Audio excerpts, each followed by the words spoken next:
నెల్లూరు జిల్లాలో గంజాయి మాఫియా రెచ్చిపోయింది.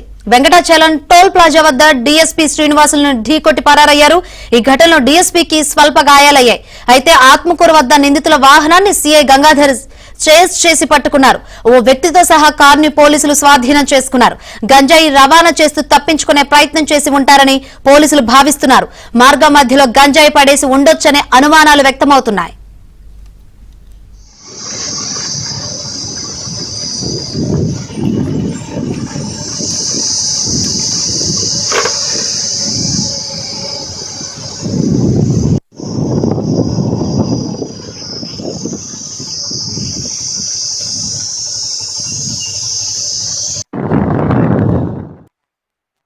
ఈ ఘటనలో డీఎస్పీకి స్వల్ప గాయాలయ్యాయి.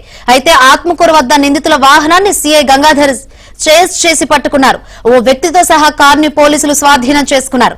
గంజాయి రవాణా చేస్తూ తప్పించుకునే ప్రయత్నం చేసి ఉంటారని పోలీసులు భావిస్తున్నారు. మార్గం మధ్యలో గంజాయి పడేసి ఉండొచ్చనే అనుమానాలు వ్యక్తమవుతున్నాయి.